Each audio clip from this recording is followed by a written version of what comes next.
What's up, everybody? My name is Kier, and you are watching the important things that really matter. Today, we're going to continue on with the series of what to look for in a wife.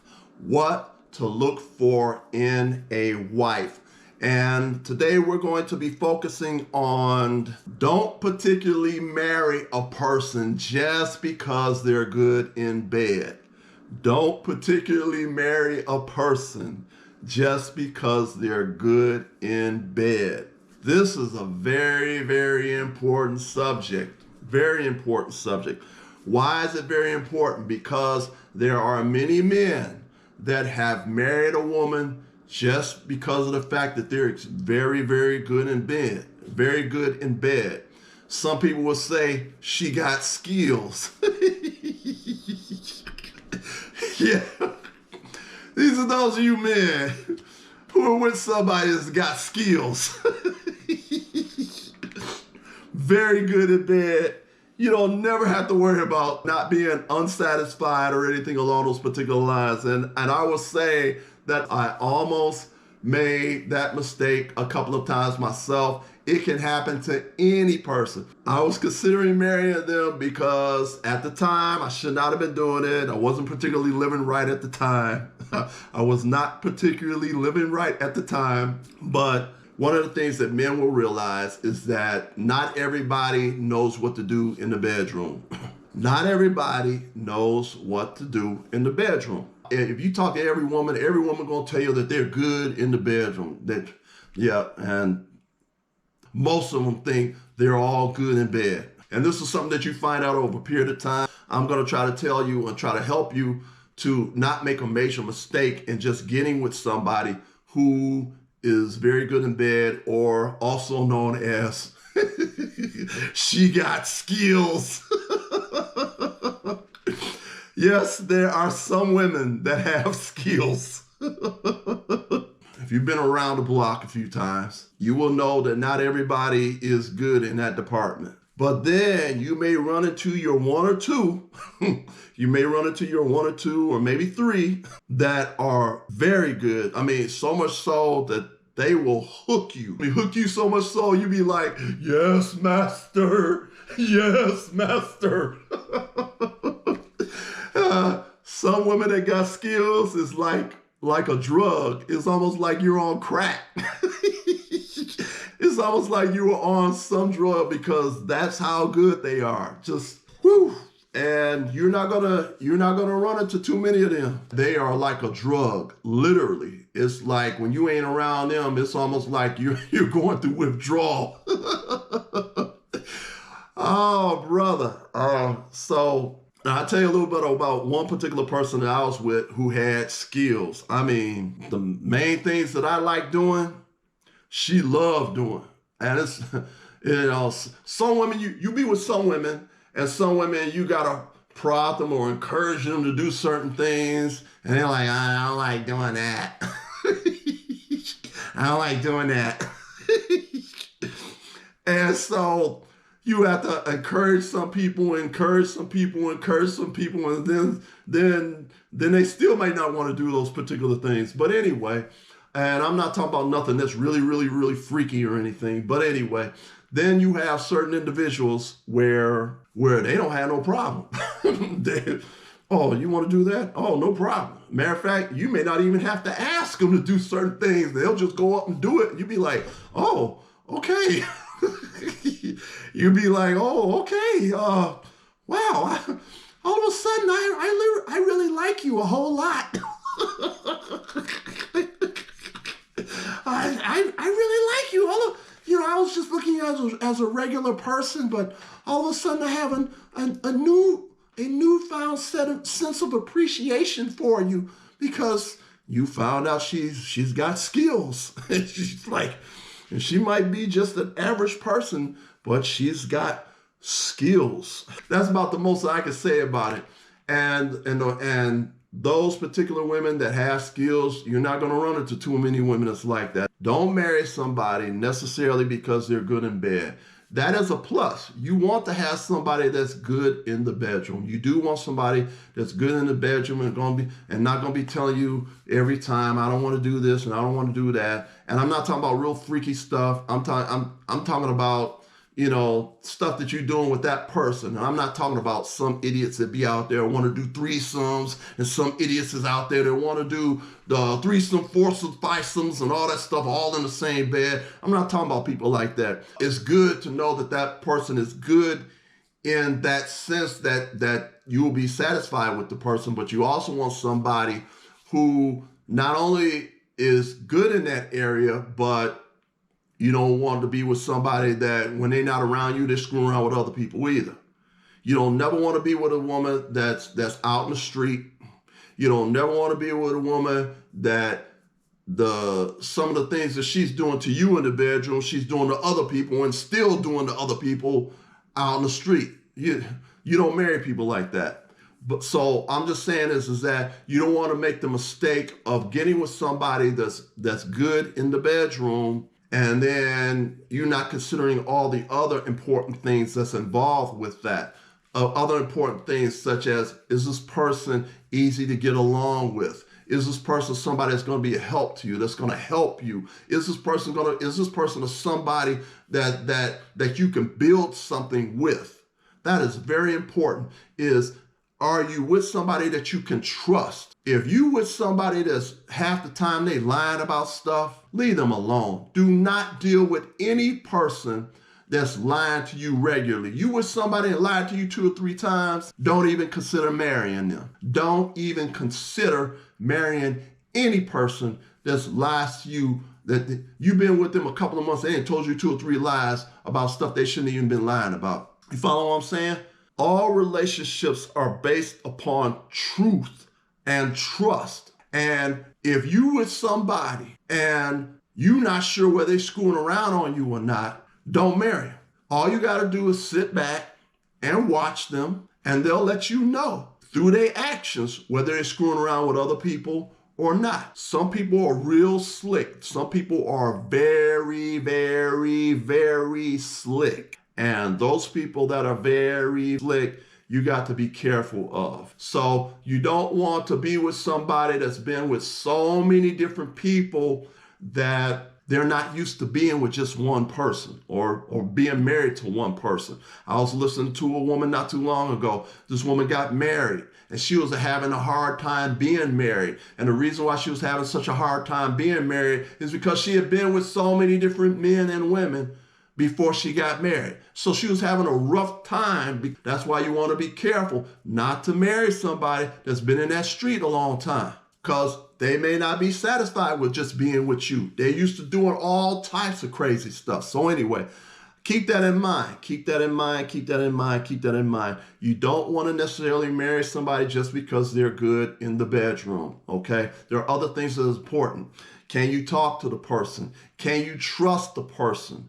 Can you talk to the person? Can you trust the person? Does this person listen to you? Does the person respect you? Does the person have your back? Is this person your best friend or close to being your best friend? Can you trust her? Can you trust her that when she's not around you, that she's not out here screwing around with other people? If this person is lying about small stuff, then she's gonna lie about big things like, oh, I'm pregnant.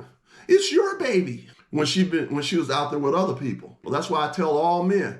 I'm telling you right now, from this video on forth and in other past videos I've had out in the past, men, make sure you get DNA tests on all your children. If you're with somebody and she says she's pregnant, get a DNA test as soon as that child is born.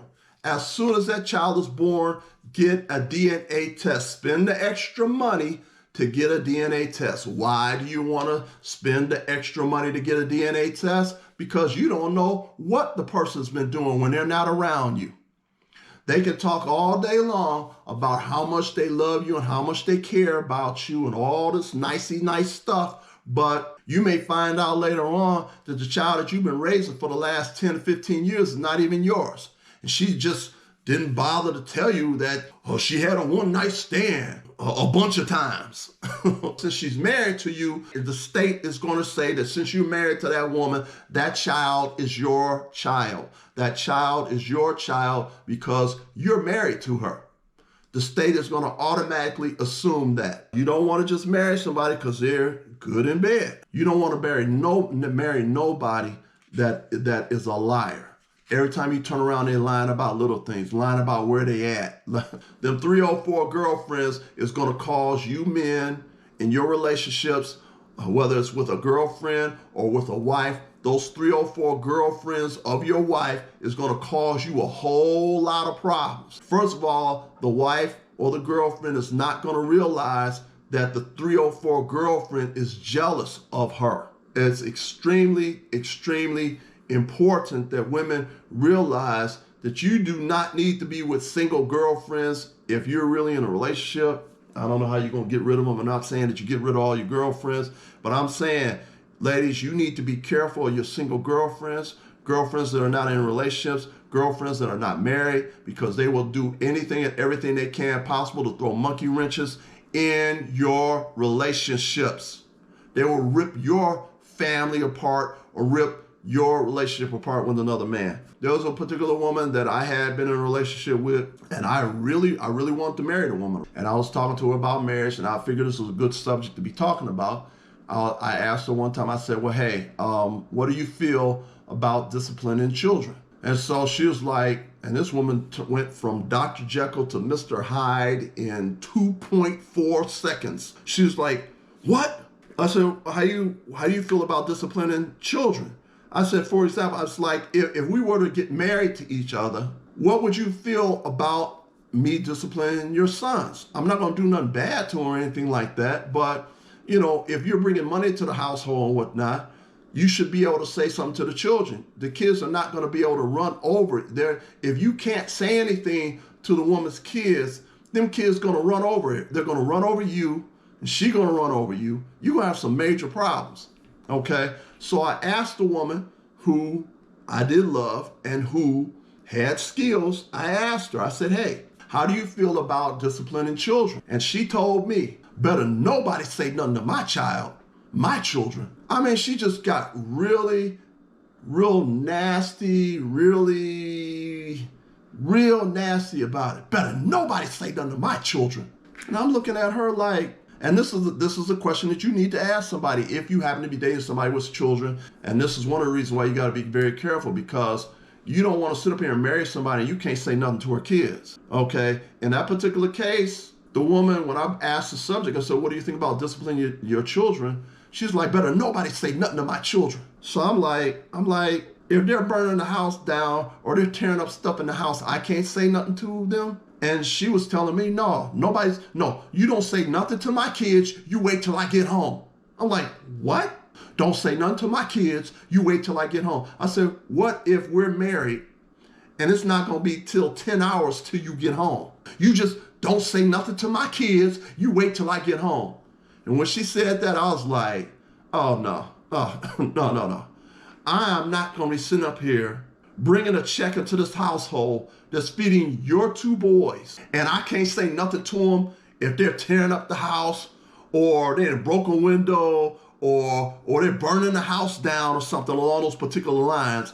I can't say nothing to them. And she was like, no, you don't say nothing to them. You wait till I get home. And when she told me that, I was like, I'm not marrying her. I am not marrying her. If I can't say, I'm not going to sit up here and come home every day or at the end of the week, hand her either my whole check or hand her some of my check, which is going to take care of part of the household or property possessions, which is going to take care of feeding her children by another man, and I can't say nothing to her kids? No. At that particular point in time, and I think she could see on my face that I was kind of really thinking hard that, oh man, you may not want to be with this woman. If you can't say nothing to her children, you got to wait till she gets off of work.